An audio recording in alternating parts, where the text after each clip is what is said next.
The telegram arrived on a Tuesday morning in September 1882, and Zelda Jamison knew before opening it that her life was about to shatter into pieces she would never be able to put back together the same way again.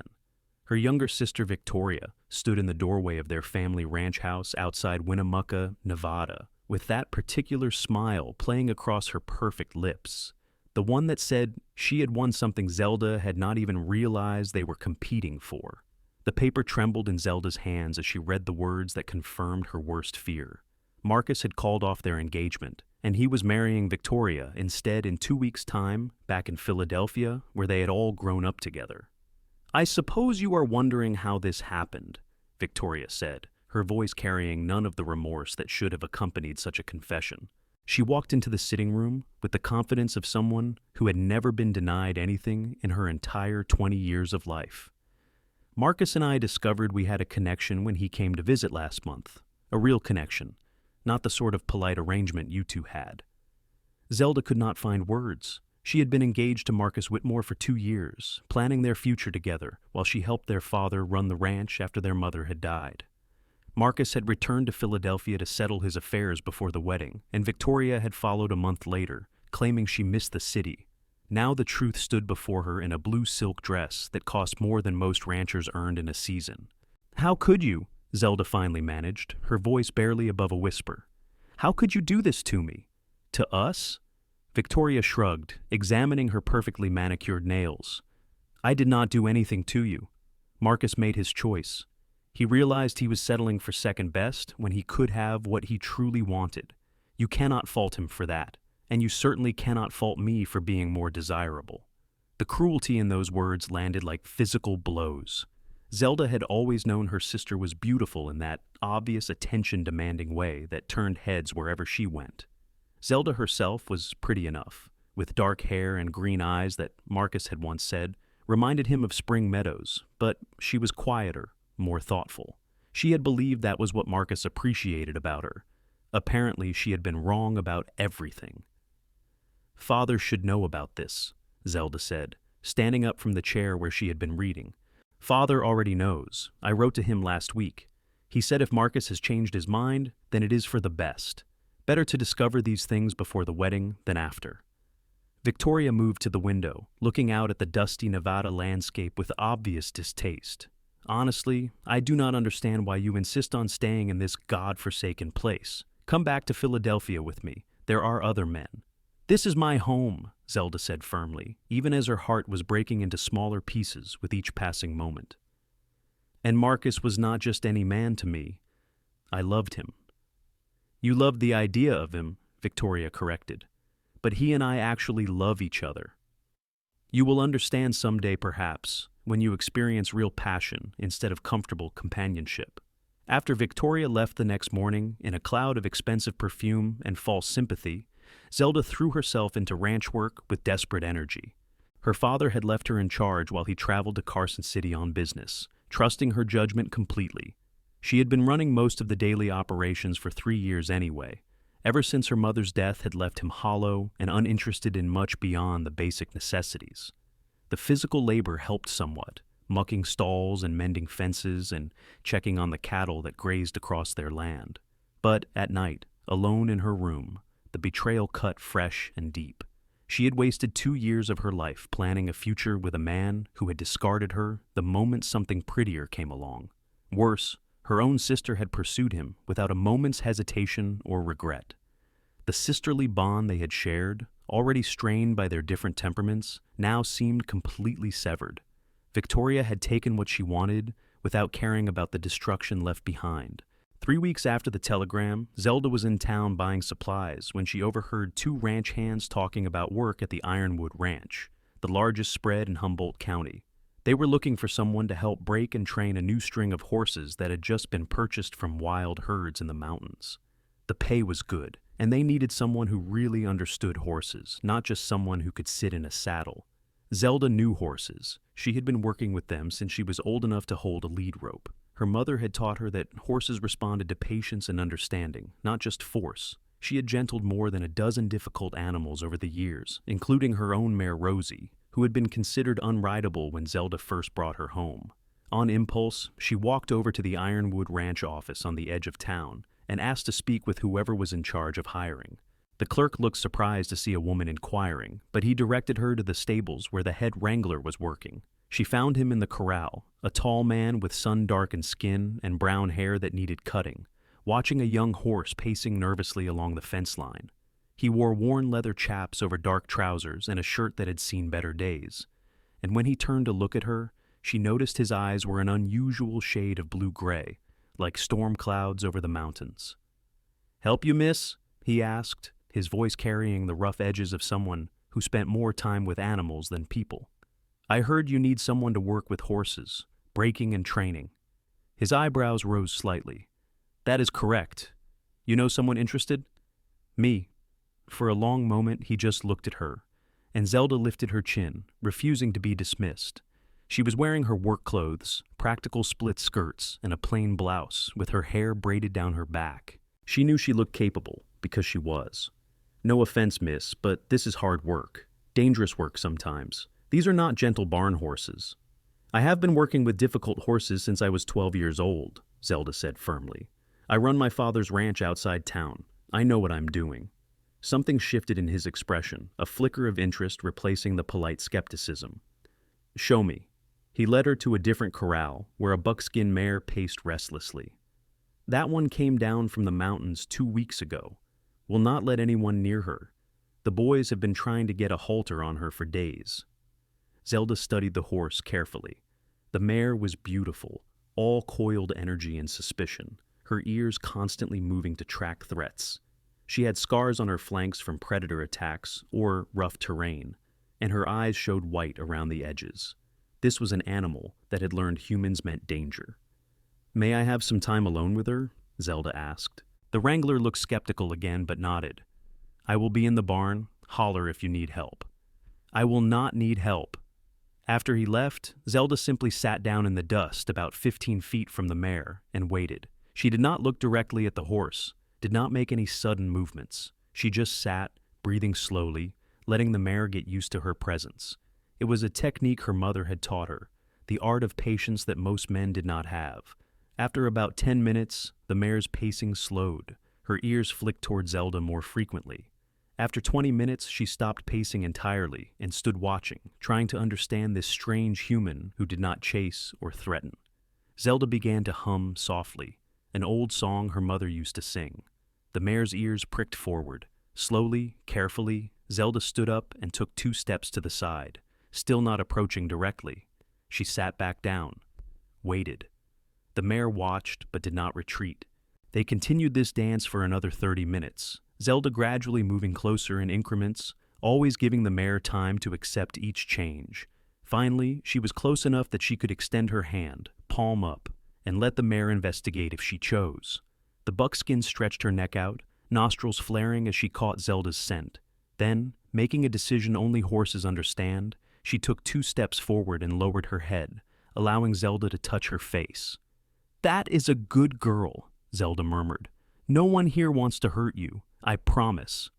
When the wrangler came back an hour later, Zelda was standing beside the mare, running her hands along the horse's neck and shoulder, while the animal stood relaxed, eyes half closed.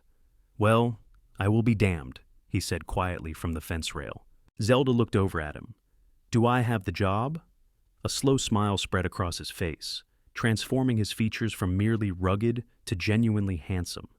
"Yes, madam, you certainly do. Name is Bennett Irons. I run the horse operation here." "Zelda Jamison. Pleased to meet you, Miss Jamison. When can you start?" "Tomorrow, if that suits you." "Tomorrow suits me just fine." That evening, Zelda rode home, feeling something she had not experienced in weeks. Purpose. The work would be good for her, both the income and the distraction. She did not want to spend her days dwelling on Victoria's betrayal or Marcus's weakness.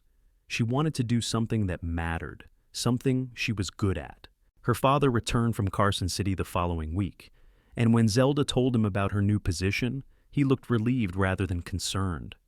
"Good," he said simply. "You have been too much alone here since your sister left. The work will be good for you."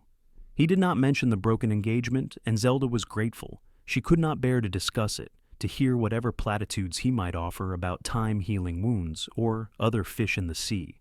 The wound was too fresh, the humiliation too complete. She fell into a routine over the following weeks. She would rise before dawn, ride into town to the Ironwood Ranch, and spend her days working with the horses. Bennett Irons proved to be an excellent teacher, as well as a skilled horseman. He watched her work with quiet attention, offering suggestions without condescension, and genuinely seemed to respect her abilities. The other ranch hands were less accepting at first. A few made jokes about women and horses that were crude enough to make her ears burn, but Bennett shut that down immediately and firmly, and after the first week, when they saw how she handled a particularly difficult stallion that had been giving them trouble for months, the jokes stopped. Respect in the horse world was earned through skill, not gender, and Zelda had skill to spare. She found herself looking forward to seeing Bennett each morning. He had a quiet competence about him that she appreciated, a steadiness that felt like solid ground after months of uncertainty. He did not pry into her personal life or ask why a rancher's daughter was working for wages, though she suspected the whole town knew about her broken engagement by now. Gossip traveled faster than telegraph lines in small communities. One afternoon in late October, they were working together to move a group of newly trained horses from one pasture to another when a thunderstorm rolled in with startling speed. The sky darkened to bruised purple, and lightning cracked across the mountains in brilliant white forks. "We need to get them secured before the rain hits," Bennett called over the rising wind. They worked quickly, herding the spooked horses toward the stable. The storm broke just as they got the last animal inside, rain hammering down in sheets that turned the world gray. Zelda was soaked through in seconds, her braid dripping water down her back. Bennett grabbed her arm and pulled her into the stable, both of them breathing hard from the sprint. The horses milled nervously in their stalls, but they were safe and dry. "That came up fast," Zelda said, pushing wet hair out of her face. "Mountain storms do that." Bennett was wringing water from his shirt, which clung to his frame and showed the muscled build of someone who did hard physical labor every day. Zelda found herself noticing and quickly looked away. "I should head home before it gets worse. You cannot ride in this. Lightning is still too close. Wait until the worst passes." They sat together on hay bales near the stable entrance, watching the rain pour down. The smell of wet earth and hay filled the air, and thunder rolled across the valley in deep rumbles that made the horses snort nervously. "You have been working here almost 2 months now," Bennett said after a while. "Figured you would get bored and quit by now." "Why would I get bored? I love working with horses." "Most people with other options do not stick with this kind of work. It is hard and dirty and does not pay enough for what it demands." Zelda considered her response carefully. "I needed something that was mine, something that mattered." Bennett studied her face for a moment, his storm cloud eyes thoughtful. "Bad breakup?" She had not expected him to ask directly, and the question caught her off guard. "Something like that. Want to talk about it?" "Not particularly." "Fair enough." He leaned back against the stable wall. "For what it is worth, whoever let you go was a fool." The unexpected kindness in those words made her throat tight. She had not cried since Victoria left, had not allowed herself that weakness, but something about Bennett's straightforward sympathy threatened to crack her carefully maintained composure. "My sister stole my fiancé," she heard herself say. "Just took him, without apology or remorse. They are married now." Bennett was quiet for a long moment. When he spoke, his voice was hard. "Then they are both fools, and you are better off without either of them." "That is what everyone says, but it does not make it hurt less." "No," he agreed. "I do not suppose it does. But hurt fades, given time and distance. And doing work you are good at helps. Trust me on that." There was something in his tone that suggested personal experience, but Zelda did not pry. If he wanted to share, he would. She appreciated that he offered her the same privacy he clearly valued. The storm passed after about an hour, leaving the world washed clean and smelling of sage and rain. Zelda rode home as the sun broke through the clouds, painting everything gold and amber. That night, for the first time since receiving the telegram, she slept soundly, without dreams of betrayal and loss.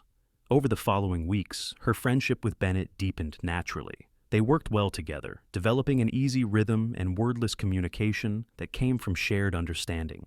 He taught her new techniques for working with particularly stubborn animals, and she shared some of her mother's gentling methods that he had not encountered before. She learned that he was 28 years old, had grown up in Wyoming on a ranch not unlike her father's, and had left home at 18 after his parents died in a winter fever outbreak. He had worked on ranches across the West, learning everything he could about horses until he had enough of a reputation to be hired as head wrangler at Ironwood.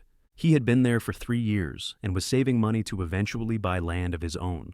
He learned that she was 23, had loved horses since childhood, and missed her mother every day. She did not talk much about Victoria or Marcus, but he pieced together enough to understand the depth of the betrayal. He also noticed that she never received letters from Philadelphia and never mentioned planning to visit. In early November, one of the ranch hands mentioned that there was going to be a dance in town on Saturday night to celebrate the end of the autumn roundup. Several of the men were planning to attend, and they invited Bennett to join them. "You should come too, Miss Jamison," one of them said to Zelda. "Whole town will be there." Zelda had not been to a social gathering since before the broken engagement. The thought of facing the whispers and pitying looks made her stomach clench. "I do not think so, but thank you." That afternoon, as she was preparing to leave for the day, Bennett stopped her. "You should go to the dance. I am not interested in being the subject of gossip. People will gossip whether you hide at home or show up dancing. Might as well let them see you are doing fine. But I am not doing fine. You are doing better than fine. You are doing the work you love, earning your own way, and not letting what happened break you. That is more than fine." He paused, seeming to wrestle with something. "I could escort you, if that would make it easier. Give the gossip something to talk about besides your sister." Zelda looked at him in surprise. In all their weeks working together, he had been unfailingly professional and respectful. This felt like crossing into different territory. "You do not have to do that." "I know I do not have to. I want to. Unless you would rather not be seen with a rough ranch hand." "That is not it at all," she said quickly. "I just do not want you to feel obligated." A slight smile curved his mouth. "I never do anything out of obligation, Miss Jamison. I am asking because I would like to take you to the dance." Heat flooded her cheeks. "Then yes, thank you. Pick you up at 6 on Saturday? I will be ready." Saturday evening found Zelda standing in front of her mirror, second-guessing her decision. She had chosen a dress in deep green that brought out her eyes, with her hair styled in soft curls instead of her usual practical braid. She looked nice, she thought, but then immediately wondered if she was trying too hard or not hard enough, or if Bennett would think she had misunderstood his intentions. When he arrived right on time, he was clean-shaven and wearing actual dress clothes instead of his work gear. He looked different, polished, and distinctly handsome in a way that made her pulse quicken. "You look beautiful," he said simply. "Thank you. You clean up well yourself." He smiled. "I do my best." The ride into town was comfortable, filled with easy conversation about horses and ranch business. But as they approached the church hall where the dance was being held, Zelda felt her nervousness return. Bennett seemed to sense it. "If at any point you want to leave, just say the word. I will not be offended. I appreciate that." Inside, the hall was decorated with autumn leaves and lanterns, and a small band was playing lively music. People were already dancing, talking in groups, helping themselves to punch and cookies at tables along one wall. Heads turned when Zelda and Bennett entered together, and she saw the ripple of whispers spread through the room. "Let them stare," Bennett murmured. "We have nothing to be ashamed of." He led her onto the dance floor, and suddenly they were spinning to the music, his hand firm on her waist, his movements confident and practiced. Zelda had forgotten how much she enjoyed dancing. Marcus had always claimed to have 2 left feet and avoided it whenever possible. "Where did you learn to dance?" she asked, breathless from the quick tempo. "My mother insisted, said a man should know how to treat a lady proper, and that included knowing how to dance at social occasions." "Your mother was a wise woman." She was indeed. They danced several songs, then took a break to get punch. A few of Zelda's acquaintances approached, most of them kind, though she could see the curiosity in their eyes. They wanted to know who Bennett was, what his intentions were, whether Zelda had moved on from her broken engagement. She answered questions politely but vaguely, not wanting to define whatever was developing between her and Bennett before she fully understood it herself. Around 9 o'clock, Bennett suggested they get some air, They walked outside where the night was crisp and clear, stars scattered across the sky in brilliant profusion. "Thank you for bringing me tonight," Zelda said. "I needed this." "My pleasure. Did you have a good time?" "Surprisingly, yes. Better than I expected." They walked in comfortable silence for a few moments. Then Bennett stopped and turned to face her directly. "I want to be honest with you about something," he said. "When you first came to work at Ironwood, I thought you were pretty and seemed nice, but I kept my distance because I could tell you were hurting, and I did not want to take advantage. But these past few months, working with you, getting to know you, I find myself thinking about you more than I should. I know you might not be ready for anything beyond friendship, and I respect that completely. But I wanted you to know where I stand." Zelda's heart was pounding so hard, she was certain he could hear it. "Where do you stand exactly?" "I stand hoping that someday, when you are ready, you might consider letting me court you properly. No pressure, no expectations, just the possibility of something real." She thought about Marcus, who had courted her with poetry and promises that had proved hollow. She thought about Victoria, who had taken what she wanted without caring who she hurt. And she looked at Bennett, who was offering her honesty and patience and respect. "I think," she said slowly, "that I would like that. Not someday, now." His face lit up with a smile that transformed his usually serious expression into something warm and open. "Now works for me." He kissed her then, gentle and sweet, his hands cupping her face like she was something precious. It was nothing like the kisses she had shared with Marcus, which had always felt slightly performative, as if he was following a script. This felt real and right and full of promise. When they pulled apart, both slightly breathless, Bennett rested his forehead against hers. "I have wanted to do that for weeks." "Only weeks?" she teased. "Maybe months. Who was counting?" They stayed outside for a while longer, talking and stealing kisses, before returning to the dance. This time when people looked at them, Zelda did not care. Let them gossip, let them speculate. She was happy, genuinely happy, for the first time since that horrible telegram had arrived. Over the following months, Zelda and Bennett's relationship deepened and grew. They continued working together at the ranch, maintaining professionalism during work hours, but their evenings and Sundays were spent together. He was courting her properly, as he had promised, with dinners and walks and conversations that lasted until the stars came out. She learned that he was a man of deep integrity and quiet strength. He did not make grand gestures or flowery speeches.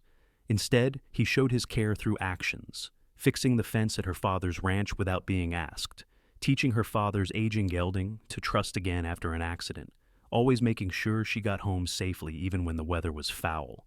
He made her laugh with dry observations about the ranch hands and their various disasters. He listened when she talked about her mother or her complicated feelings about her father, who loved her, but had retreated into himself after his wife's death. He understood her need for independence and never tried to diminish or control it. In December, a letter arrived from Philadelphia. Zelda recognized Victoria's handwriting and almost threw it away unopened, but curiosity won out. The letter was brief and cold. Victoria wrote that she and Marcus were expecting their first child in the spring and were very happy. She hoped Zelda had recovered from her disappointment and was not nursing any hard feelings. After all, these things happened and everyone needed to move on. The casual cruelty of it took Zelda's breath away. Victoria had not even bothered to pretend remorse or ask for forgiveness. She had simply announced her happiness and expected Zelda to accept it. Zelda showed the letter to Bennett that evening, and he read it with a deepening frown. "Your sister is a piece of work," he said finally. "That is putting it mildly. Are you all right?" Zelda considered the question honestly. "A few months ago, this would have destroyed me, but now, I mostly feel sorry for her." Sorry for her? She will never understand what she threw away, the relationship we could have had as sisters, and I doubt Marcus is capable of making her truly happy long term. They are both too selfish, too focused on surface appearances. Zelda took the letter back and crumpled it up. "But that is their problem, not mine.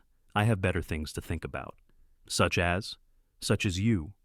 She moved into his arms, and he held her close, his steady heartbeat grounding her. "You have shown me what real love looks like, Bennett. Not the kind based on convenience or social standing or competition.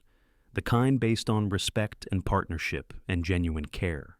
That goes both ways," he said softly. "You have healed parts of me I did not even know were broken."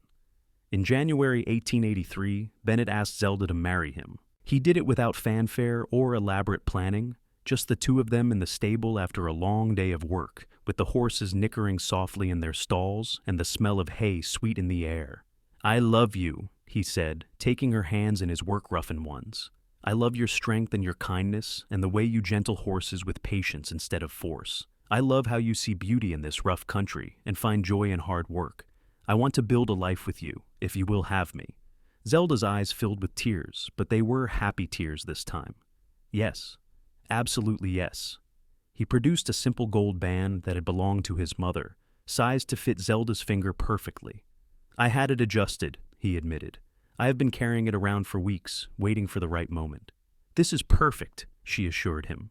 They were married in February in a small ceremony at the church in Winnemucca, with her father and a handful of close friends in attendance. Zelda wore her mother's wedding dress, altered to fit, and carried wildflowers that Bennett had somehow found despite the winter cold. When the minister pronounced them husband and wife, and Bennett kissed her in front of God and their gathered loved ones, Zelda felt a bone-deep certainty that this was right.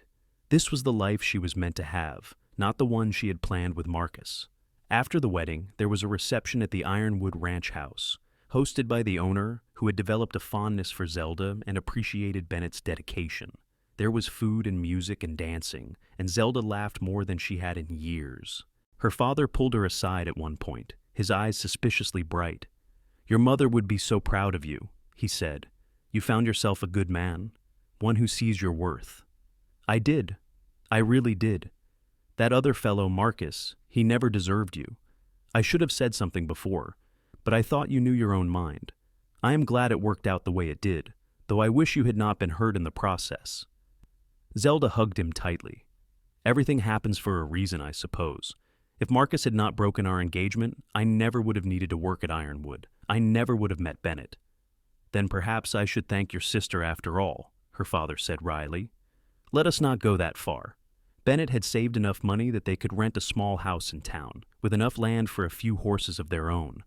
It was not much, but it was theirs, and Zelda loved it immediately. She loved the way Bennett carried her over the threshold, then set her down gently and kissed her, until she forgot about everything except the two of them. Their wedding night was tender and passionate, free from the awkwardness Zelda had feared. Bennett was patient and attentive, making sure she felt safe and cherished. Afterward, they lay tangled together in their marriage bed, talking quietly about their plans and dreams. "I want to have children someday," Zelda said. "Not right away, but eventually. How many?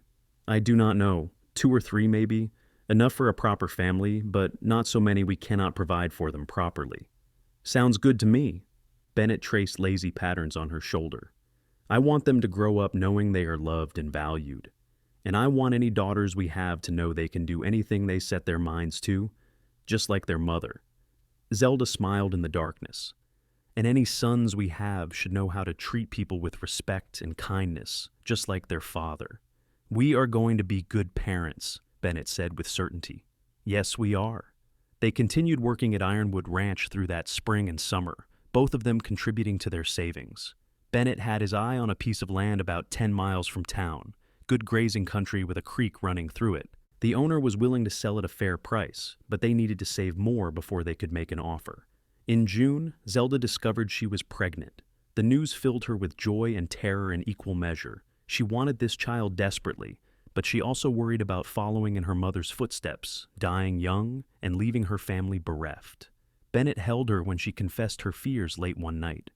"Nothing is going to happen to you," he said firmly. "We will make sure you have the best care, and we will get through this together." "You cannot promise that." "No, but I can promise I will be beside you every step of the way, and I can promise this baby is going to be loved beyond measure." His steady confidence helped calm her worst fears.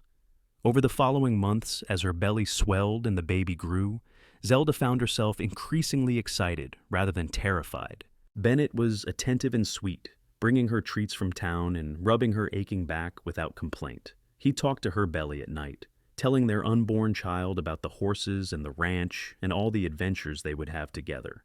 In February 1884, almost exactly a year after their wedding, Zelda gave birth to a healthy baby boy. The labor was long and difficult, but she came through it safely, as did their son. They named him Thomas, after Bennett's father, and from the moment Zelda held him, she understood a new dimension of love she had never experienced before. Bennett was utterly besotted with his son, cradling the tiny bundle with the same gentle competence he showed with horses. "He is perfect," he whispered, touching the baby's impossibly small fingers. "Absolutely perfect." "He has your nose," Zelda observed fondly. "Poor kid. I love your nose. Then I guess he got lucky." Thomas proved to be a relatively easy baby, sleeping in decent stretches and nursing well. Zelda took a few months away from ranch work to recover and bond with her son, but by late spring she was bringing him along in a sling while she worked with the horses. The gentle animals seemed to sense the precious cargo, and were even more careful around her than usual. In May, they finally had enough saved to make an offer on the land Bennett had been eyeing. The owner accepted, and suddenly they were landowners, planning their own ranch. It would take years of hard work to build it into something profitable, but they were young and strong and determined. They continued living in town and working at Ironwood, while they gradually built up their own herd and made improvements to their property. Bennett would ride out there on Sundays, working on the small cabin they were constructing, while Zelda handled things in town with Thomas. By the time Thomas was 2, the cabin was finished enough for them to move in. It was small and rough, nothing like the comfortable ranch house where Zelda had grown up. But it was theirs. Every board and nail represented their hard work and shared dreams. They officially launched Irons Ranch in the spring of 1886 with a modest herd of cattle and about a dozen horses that they planned to break and train for sale. Bennett continued to work part-time at Ironwood to supplement their income, while Zelda managed their own operation and cared for Thomas. Life was not easy. They worked from before dawn until after dark most days, juggling childcare and ranch work and the million small crises that came with running a business. But they were happy, genuinely happy, building something together. In the fall of 1886, Zelda received another letter from Philadelphia.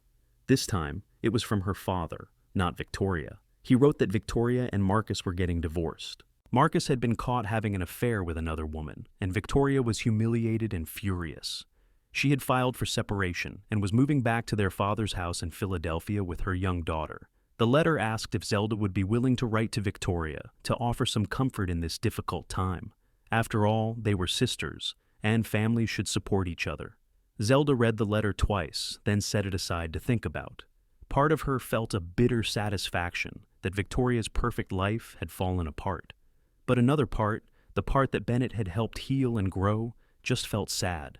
Sad for Victoria, sad for her niece, sad for the family connection that had been so thoroughly broken. She discussed it with Bennett that evening after Thomas was in bed. "What do you think I should do?" she asked. "What do you want to do?" "I do not know. Part of me wants to tell her exactly what I think of her, how she destroyed our relationship and tried to destroy me. But another part thinks that would be petty and accomplish nothing." Bennett considered for a moment. "You could write to her, not to gloat or lecture, but just to acknowledge what happened and maybe offer a small opening for reconciliation, if she is willing to genuinely apologize and make amends. But only if you want to.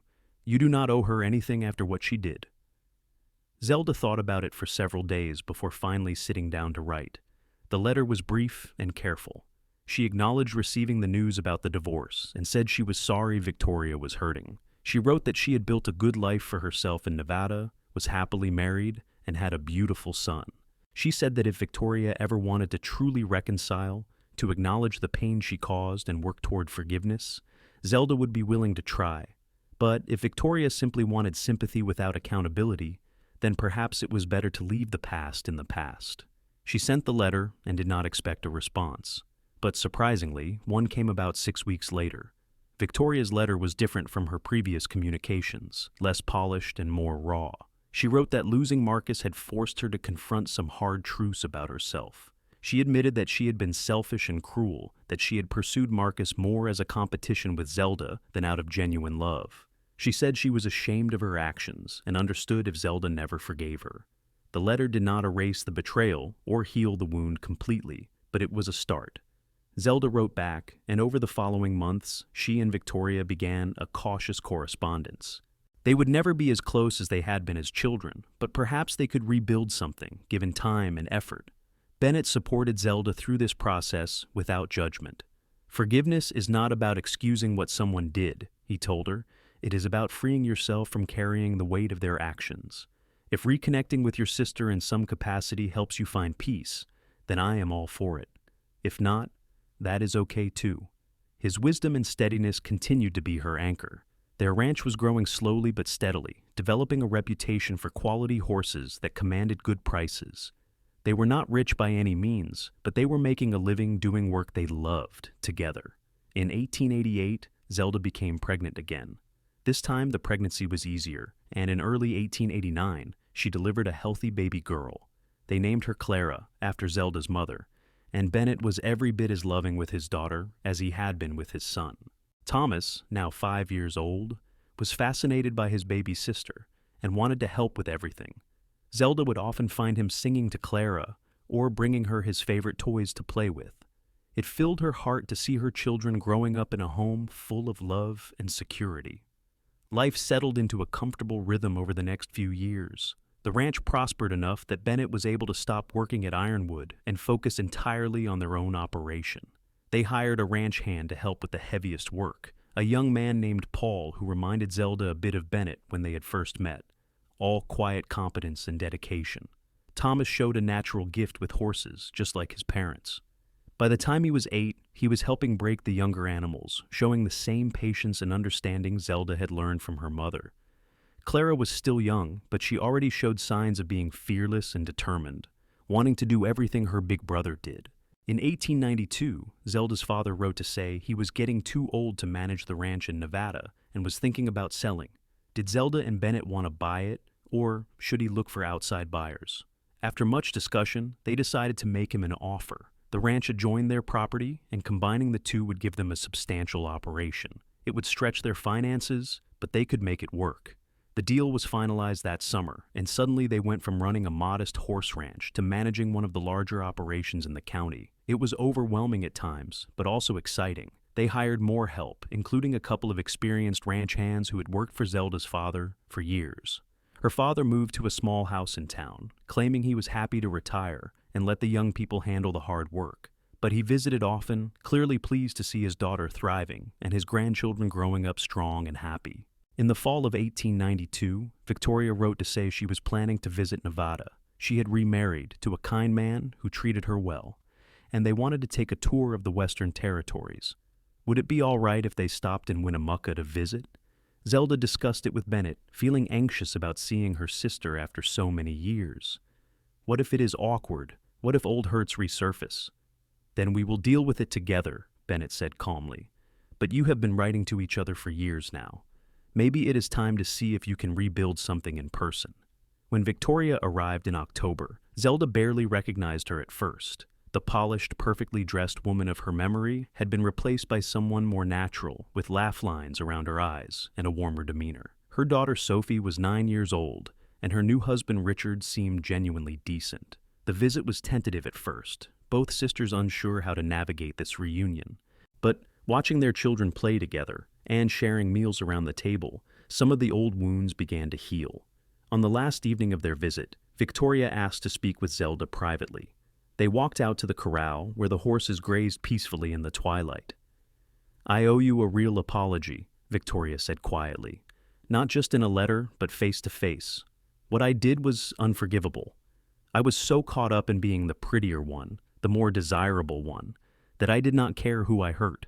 I destroyed our relationship and your engagement without a moment's thought, because I could. Because I wanted to prove I could take whatever I wanted."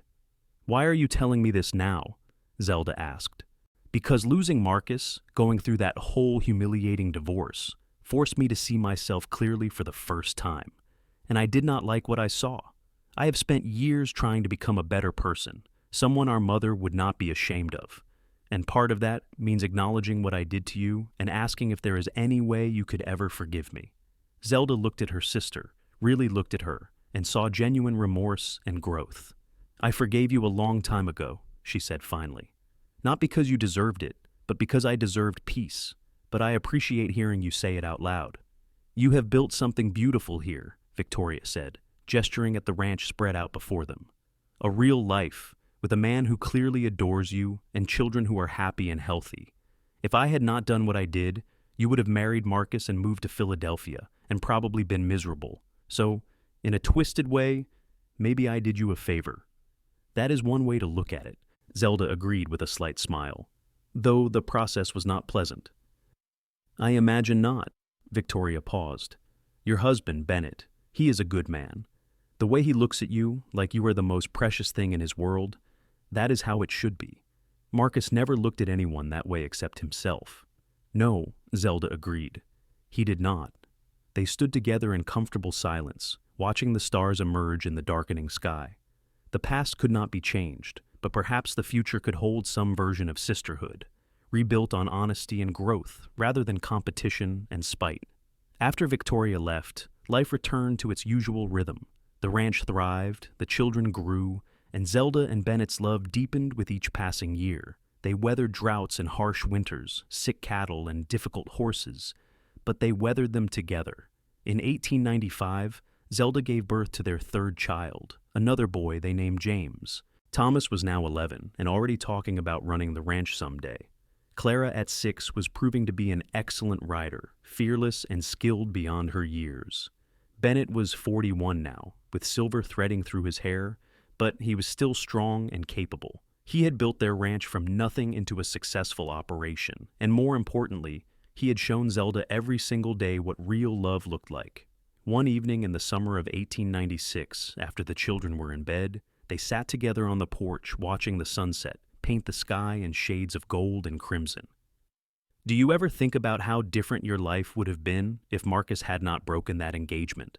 Bennett asked. Sometimes, Zelda admitted, but not with regret, more with gratitude that it happened. Really? Really, if he had married me, I would have spent my life being polite and proper in Philadelphia, probably never touching a horse again, definitely never discovering what I was truly capable of. I would have had a comfortable life, maybe, but not a fulfilling one. And now? Now I have everything I never knew I wanted. Work that matters, children I adore, and a husband who sees me as an equal partner rather than an ornament or obligation. She leaned against his shoulder. You showed me what real love looks like, Bennett. Not grand gestures or pretty words, but consistent action, respect and trust and genuine partnership. You did the same for me, he said quietly. I was just going through the motions before you came along, working and saving, but never really building toward anything meaningful. You gave me purpose and joy and a reason to dream bigger. So we saved each other? I guess we did. As they sat together in the fading light, surrounded by everything they had built, Zelda felt a profound sense of contentment. Her sister's betrayal, which had once seemed like the end of her world, had actually been the beginning of her real life. She had found her strength, her purpose, and most importantly, she had found a love based on mutual respect and genuine partnership. The years continued to pass in a blur of hard work and simple joys. Thomas grew into a fine young man, taking on more responsibility at the ranch and showing the same integrity his father had modeled for him. Clara remained fearless and determined, declaring at age 12 that she was going to be the best horse trainer in Nevada, and no one doubted she would do it. James was quieter like his father, thoughtful and kind, with a gift for understanding people the way Bennett understood horses. In 1898, Zelda's father passed away peacefully in his sleep at age 73. It was a loss, but not a tragedy. He had lived to see his daughter happy, his grandchildren thriving, and his ranch in good hands. At his funeral, people spoke of his honesty and hard work, and Zelda knew he would have been pleased. Victoria came for the funeral, bringing her family, and the sisters stood together at the graveside, without tension or resentment.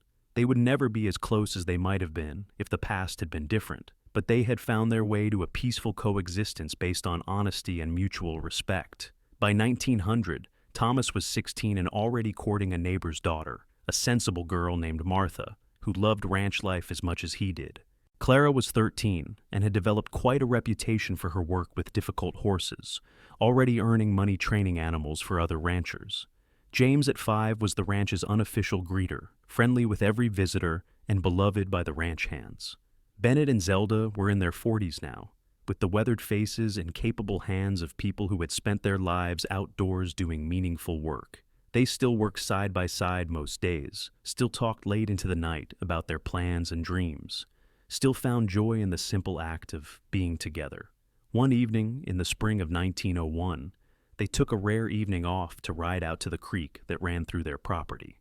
It was the same creek that had been there when they first bought the land, a constant presence through all the changes and growth. They dismounted and sat on the bank, watching the water flow past in its eternal journey toward the distant sea. "I have been thinking," Bennett said. "Thomas is ready to take on more responsibility, and Clara is already earning good money with her training. What if we started stepping back a bit, let the kids run more of the operation?" "Are you saying you want to retire?" Zelda asked in surprise. "Not retire exactly, but maybe shift our focus. We have been working flat out for almost 20 years. What if we took some time to just enjoy what we have built?" Zelda considered this. The ranch was established and profitable. Their children were capable and eager, and she and Bennett had certainly earned a rest. "What would we do with our time?" "I thought we might travel a bit, see some of the country beyond Nevada, visit your sister in Philadelphia if you want. Just spend time together without worrying about every aspect of the ranch." The idea was appealing. They had sacrificed so much to build their operation, working endless hours and postponing pleasures for the sake of security. Perhaps it was time to reap some of the rewards of their labor. "I think that sounds wonderful," Zelda said, "as long as we do it together." "Always together," Bennett agreed, taking her hand. "That has always been the plan." They began the gradual process of turning over daily operations to Thomas and the ranch hands they trusted. It was harder than Zelda expected to let go of control, but Thomas proved himself more than capable, and Clara's training operation was becoming quite successful in its own right. In the fall of 1901, Zelda and Bennett took their first real vacation, traveling to San Francisco for 2 weeks. They stayed in a nice hotel, ate in restaurants, and wandered the city like tourists. It was strange and wonderful to be away from the ranch, to sleep late and have time for long conversations and leisurely walks. "We should have done this years ago," Zelda said, as they watched the sunset over the Pacific Ocean. "We could not have done this years ago. We were building something, but now that it is built, we can enjoy it." They returned home refreshed and even more appreciative of what they had created. The ranch was running smoothly, the children were thriving, and they had the luxury of choosing how to spend their time rather than being driven by necessity. In 1902, Thomas married Martha in a lovely ceremony at the church in Winnemucca. Zelda cried during the vows, remembering her own wedding 19 years earlier. Bennett held her hand and smiled, clearly proud of the young man their son had become. A year later, Thomas and Martha made them grandparents with the birth of a baby girl they named Caroline. Holding her first grandchild, Zelda marveled at the circle of life, the way love and family continued across generations.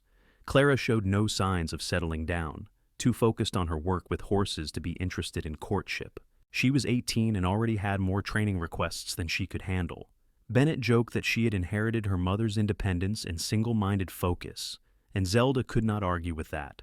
James at 8 was still young, but he was showing interest in the business side of ranching, asking questions about accounting and contracts that surprised them. Perhaps he would take the ranch in new directions when his time came. In the spring of 1904, Zelda and Bennett celebrated their 21st wedding anniversary with a quiet dinner at home, just the two of them. The house was peaceful with the children grown or growing, and they savored the solitude. 21 years, Zelda mused. Where did the time go? Into building something good, Bennett said. Into raising good people. Into loving each other properly. Do you have any regrets? Not a single one. You?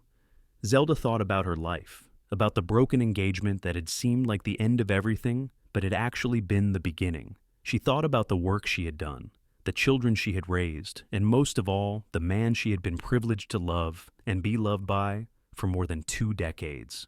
No regrets, she said firmly. None at all. They sat together in comfortable silence, hands intertwined, watching the stars emerge in the darkening sky. Outside, the ranch they had built together sprawled across the Nevada landscape, a testament to their hard work and shared dreams. Their children were happy and settled, or finding their own paths. Their grandchild was healthy and loved. Most importantly, they had each other.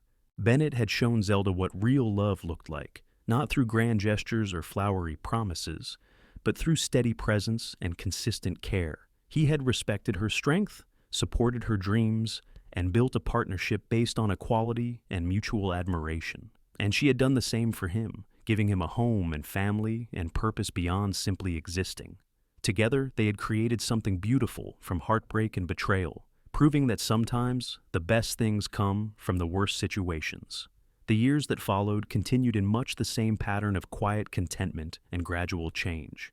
Thomas and Martha had 2 more children, boys this time, giving Zelda and Bennett 3 grandchildren to dote on. Clara eventually did marry, at age 23, to a horse breeder from California who shared her passion and respected her expertise. They settled nearby and collaborated on training programs that became quite successful. James went to college in Carson City, studying business, and returned to the ranch with new ideas about marketing and expansion that proved valuable. He was methodical and thoughtful, complementing his older brother's more instinctive approach to ranching. By 1910, Zelda and Bennett were firmly in their retirement years, though they both still worked with horses when the mood struck them. They had turned over most operations to their children, but remained involved enough to feel useful without being overwhelmed. They traveled more, taking trips to places they had always wanted to see. They visited Yellowstone and the Grand Canyon, spent a month in San Francisco, and even traveled to Philadelphia to visit Victoria. The trip was surprisingly pleasant, with the sisters able to enjoy each other's company without the weight of old resentments poisoning every interaction. Through it all, Bennett remained Zelda's anchor and partner. He was 66 now, his hair completely gray, his face deeply lined from decades in the sun. But his storm cloud eyes still looked at her with the same warmth and love they had shown that first day in the corral when she had gentled the wild mare. And she looked at him with equal love, grateful every single day for the man who had appeared in her life when she needed him most, who had shown her what real love looked like, and who had built a beautiful life with her through hard work and devotion. In the summer of 1912, they celebrated their 30th wedding anniversary with a big party at the ranch. All 3 of their children were there with their families, along with friends and neighbors from across the county. People made speeches about the Irons family and their contributions to the community, and Zelda felt overwhelmed with gratitude for the life they had created. That night, after everyone had gone home, she and Bennett sat on their porch as they had done countless times before, watching the stars wheel overhead. 30 years, Bennett said softly. Best 30 years of my life. Mine too, Zelda agreed. You know, I got a letter from Victoria last week.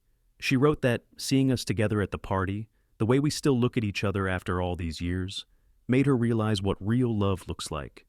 She said she wishes she had understood that earlier, that she had not wasted so much time chasing the wrong things. Better late than never, I suppose. That is what I told her. Zelda leaned her head on Bennett's shoulder. I also told her that I forgave her years ago, and that I was grateful things worked out the way they did. Because if she had not stolen Marcus, I never would have found you. Bennett kissed the top of her head. Then I guess I should thank her too, though it galls me to admit it. They laughed together, the sound carrying across the quiet ranch. Around them, everything they had built stood solid and permanent. The house they had expanded over the years, the barns and corrals they had constructed, the pastures where their horses and cattle grazed peacefully. More than that, they had built a family rooted in love and respect, children who understood the value of hard work and integrity, and grandchildren who would carry those values forward into the future.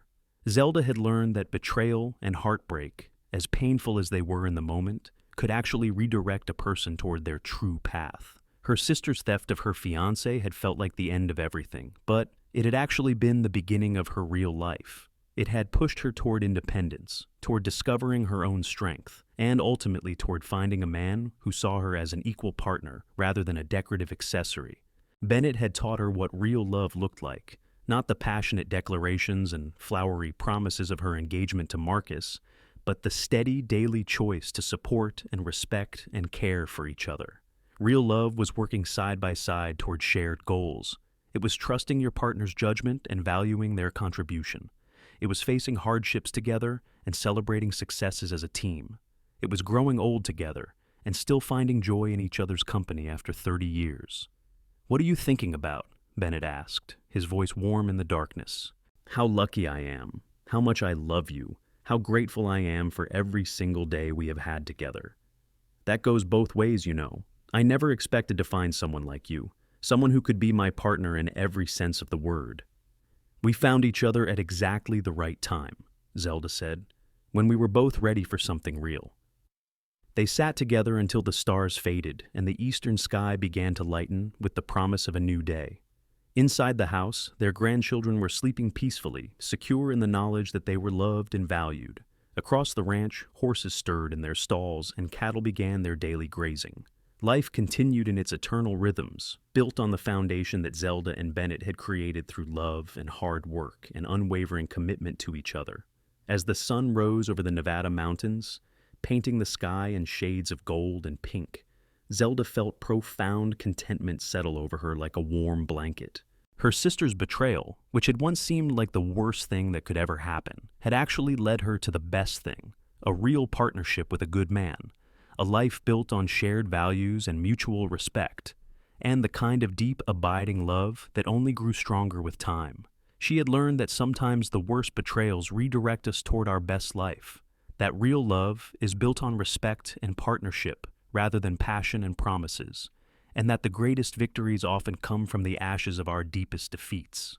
Her sister had stolen her fiancé without remorse, but Bennett had shown her what real love looked like, and that made all the difference. Years continued to pass in their peaceful rhythm. By 1915, Zelda and Bennett were in their late 60s and early 70s respectively, slowing down but still active and engaged with ranch life. They had 7 grandchildren now, with more likely on the way, and watching the next generation grow brought them immense joy. Thomas had fully taken over ranch operations and was doing an excellent job, making improvements and expansions that Bennett approved of wholeheartedly. Clara's training business had expanded to include breeding programs, and she was nationally recognized for her work with difficult horses. James had taken the family business in new directions, with innovative marketing and careful financial management that ensured long-term stability.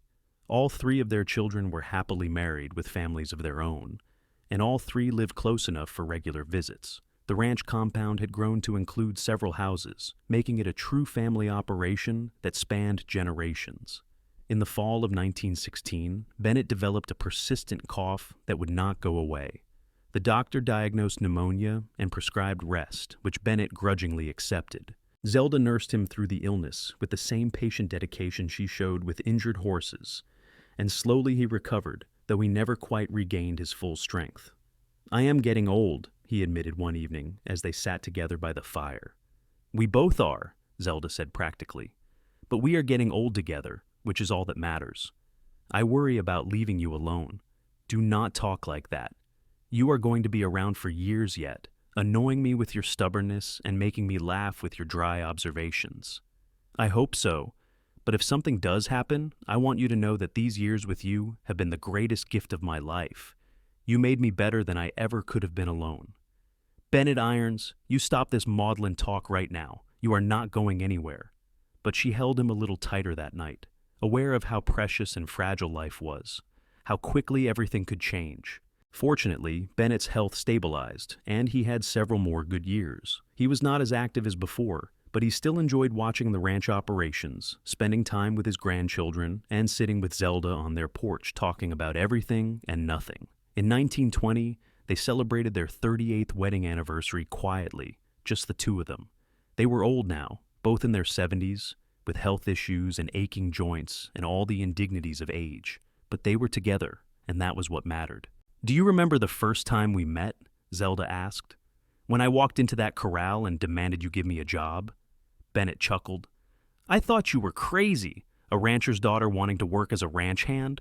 But then you gentled that mare, and I knew you were something special. You gave me a chance when I needed it most. You gave me purpose and direction when I was lost. You did the same for me. I was just existing before you came along. You taught me how to really live." They fell silent, comfortable in each other's presence as they had been for nearly 4 decades. Outside, the ranch hummed with activity as their children and grandchildren went about their daily work. Inside, 2 old people sat together, holding hands, grateful for every moment they had been given. Bennett passed away peacefully in his sleep in the spring of 1922 at age 78. Zelda woke that morning to find him gone, his face peaceful, his hand still holding hers. The grief was overwhelming, a physical pain that took her breath away. But even in her sorrow, she felt gratitude for the years they had shared, for the love that had sustained them both through joy and hardship. The funeral was attended by hundreds of people, a testament to the respect and affection Bennett had earned throughout his life. People spoke of his integrity, his skill with horses, his dedication to his family, and his quiet kindness. Zelda listened to it all, proud of the man she had been privileged to love. In the months that followed, she grieved deeply but found comfort in her children and grandchildren, in the ranch they had built together, and in the memories of 38 wonderful years. She was 73 years old now, and while part of her was ready to follow Bennett into whatever came next, another part wanted to stay and watch her grandchildren grow, to see what they would make of the foundation she and Bennett had laid. She lived for another 6 years, remaining active and engaged despite her age.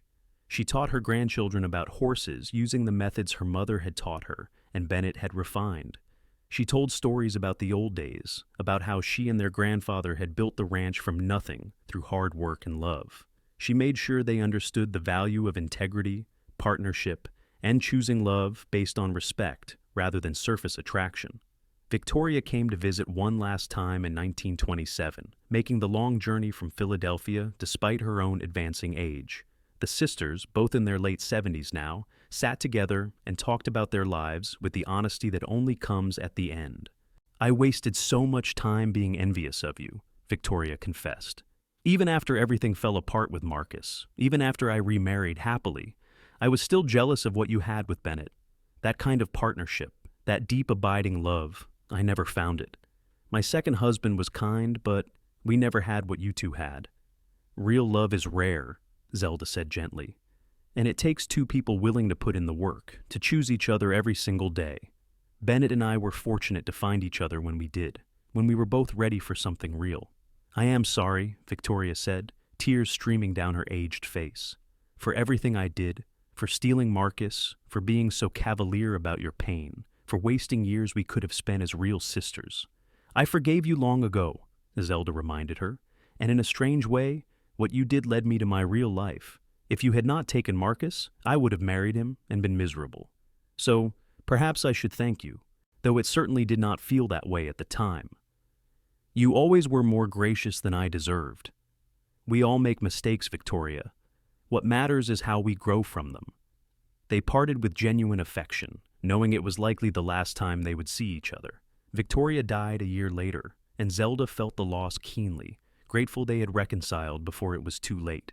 Zelda Irons passed away peacefully in her sleep on a warm summer night in 1928 at age 79.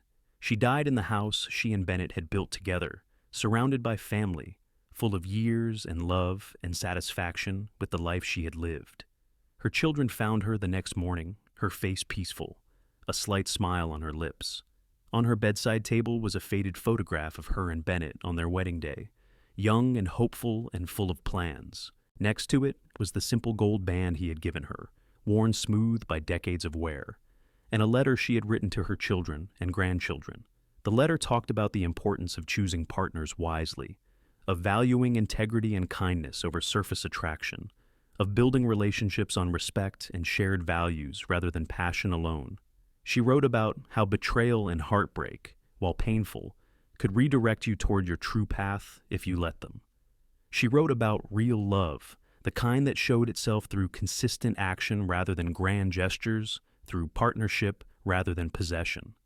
Most of all, she wrote about gratitude for the life she had been given, for the man who had shown her what real love looked like, for the children and grandchildren who carried their legacy forward, and for every precious day she had been allowed to live and work and love on the Nevada ranch she and Bennett had carved out of wilderness and determination.